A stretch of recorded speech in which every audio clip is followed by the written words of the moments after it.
you explain a little bit about her and her role, because it's important to understanding the books, I think, to recognize her place in it. Do you call her Emma instead of Ema? Emma, yeah. Even Emma. though it's spelled E-E-M-A? No, it's E-M-A-A. Oh, that's it. Yeah. Okay, sorry. Actually, if you pronounce it with the Aleut guttural, it would be Emma.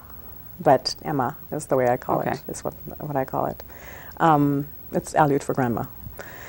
Emma. I really don't know where Emma came from. She is actually the only character in any of my books that is based on a real person. She's based on this wonderful old gal named Xenia Barnes, who was an Eyak, mostly native from Cordova. And for a few wonderful years, I had the privilege of being her step-granddaughter. And she had about 9 kids and about 900 grandkids. And we all went to her house after school, and she would make us cocoa and fry bread and tell us stories. And just recently, oh gosh, I think it was in the past 10 years, the Chugach Native Corporation, now known as Chugachmute, had sat their elders down in front of a microphone and got them to tell stories, all the stories that they could remember of growing up, whether they were legend or fact or whatever, any stories that they had heard. And they published them unedited, and of course I got hold of a couple copies from a friend who worked at Chugachmute, and I recognized some of the stories that she had told us, and I resurrected 2 of the characters, Calmwater's daughter and the woman who keeps the tides, and used them to frame the story in Blood Will Tell. Which is a wonderful and very heart-wrenching book. Yes, yes, I cried a lot when I wrote that book. I cried some when I read it, and that's not easy to make a tough old brat like me do that. Thank you. That's a very nice compliment. You either make me giggle or cry, as it seems to turn out a lot of the time. Now, I think it's very important to understand that Kate is, so networked, I hate that word, but anyway, to the various members of her family and so forth, and that Jack, her main squeeze, is aside from that. He's a different part of her life, and therefore she really straddles, I think, various boundaries. She's born native certainly, but she was raised white. I mean, she absolutely refused after her parents died to move into Naniltna, the village, and live with her grandmother. She kept running away and going back to the homestead, and finally her grandmother farmed her out to the nearest neighbor, Abel, and so she could be home more often than not. So she was born native, but she was raised white, so she has a foot in both cultures, which enables her to see both more clearly, I think, than people who are raised one way or the other, or at least that's the way I've written her. Well, and it gives you 2 viewpoints when you're writing the books, too. Yes. You can either make her writing white and being with Jack and in Anchorage and so forth, or you can, where she's still looking towards the other side of her, the other way around. Can you explain the concept of homestead as you write about it a little bit?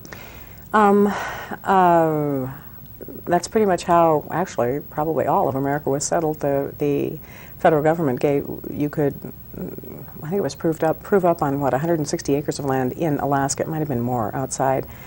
And what you'd do is you could either win it in a lottery, or you could, there would be a sale and you could buy it, you could bid on the property, and all you had to do for, minuscule amounts of money, and really all you had to do to prove up on it was to live on it 1 year, build a cabin, build any kind of a shack with a roof, I think, qualified, and the land was yours forever.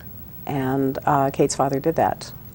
Kate's folks were Aleuts, and her family history is going to be in the Aleutian Islands, but in the middle of World War II, the Japanese invaded Attu and Kiska, and they moved all the Aleuts out and resettled them in south central and southeastern Alaska. So I had a natural way to move Kate to the park. And there she has a homestead, and there, that's where she retreats. Her father's, yeah. The homestead was her father's, and she inherited it, and that's where she lives now, and where she goes to, well, where she works from.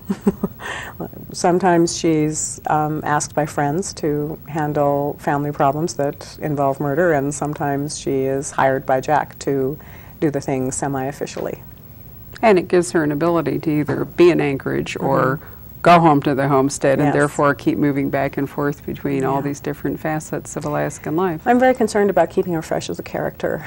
I really didn't plan to write a series, but of course I'm very happy to be in the middle of one. But we've all read series where the characters go stale because, for any number of reasons. They wear out, or the author makes the mistake of dragging the ensemble cast of characters around wherever they go, which I have always thought was a huge mistake. And one of the ways to keep a character fresh is to move her around. So, plausibly. Yes, plausibly. And it helps that, you know, she has a background in law enforcement and that she has contacts within the law enforcement community, that when they have a particularly tough job that they need someone to tackle that is not a recognizable face, they can bring her in. When you started out, did you envision exploring different aspects of Alaskan life and different sets of problems the way it's developed in the series? You know, I just started out writing books to give people a good time. I did. I did. That Killing Grounds is, I think it's $22.95. Barbara, my job is to provide $22.95 worth of entertainment to somebody who buys that book. Truly, my mother had a Protestant work ethic you would not believe. If you could crawl, then you were capable of crawling over broken glass to get to work if you had to. So I have this idea of what it is that I'm supposed to be doing as a writer, and $22.95 is a lot of money, and if you pay that for my book, by God, you better get that much of a good time out of it, or I haven't done my job. If someone reading the book learns something about Alaska, or laughs or cries, man, that's just gravy for me. But what's really a happy result for readers is that you do entertain, and I couldn't agree with you more that the primary purpose of writing fiction is to entertain. It's not to instruct. It's not, you know, to. Yes. That's nonfiction. Yes.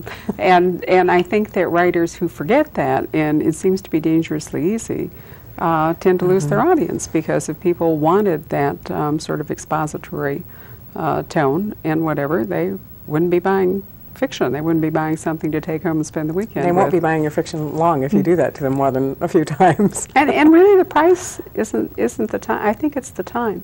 I mean, whether you paid $4.99 or $22.95 isn't really the point. The point is you're going to invest somewhere between 2 and 4 hours of time you could have invested in some other happier way.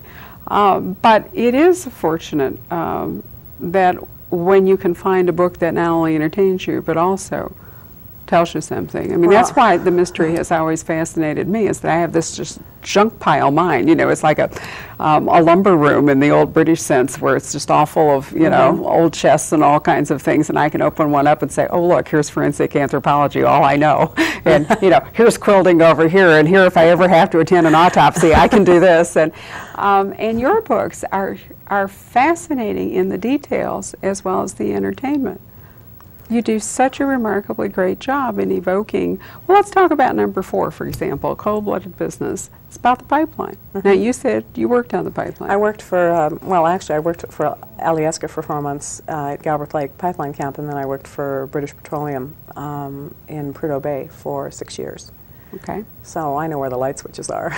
Yes. And so here again, the lazy woman's approach. You didn't really have to do a lot of deep research. Nope. I was very surprised to see what a total Cadillac job it was in terms of living conditions. Good heavenly days. Kate is such a pillar of rectitude most of the time that I wanted to put her in a situation where she would be tempted, you know, where she could actually gain 5 pounds in a week. In a day, if that were me. And that I didn't have to. Half the time when I write about Alaska, Barbara, I have to tone the stuff down so that people who read the books will not think, oh, please, come on, get real. And certainly the stuff about the slope it's pretty much verbatim. It is. I pretty much saw all those things. I was there when turtles raced at the base camp. Yes, I was. Wow. I just thought it was a glimpse into something that I've been to the pipeline, but certainly as a tourist and from the outsider, this is nothing visible. It was a wide open lifestyle. It was, oh God, I mean, we could spend the whole hour just talking about that. Just people from all over the world flooding into the state, and more money being earned by people who had no notion of what to do with it than you can possibly imagine. Guys that worked 9 weeks on and 1 paid week off, and usually 1 unpaid week off, would bring, this was back in, say, the early 70s when this really meant something, they'd bring down checks something in the order of $1,200 minimum a week, clear, net. And they'd play check poker with it. You know, half a dozen of them, you know, 7, 8, 9, and 10 of them would get together and they'd toss their checks in. The whole check, the whole weekly check, $1,200 a pop, into a pot and play check poker off the numbers, the check numbers. And one guy would walk away with all of them. Hey, what the hell, they go back up the slope and get more, you know? It was always going to be there.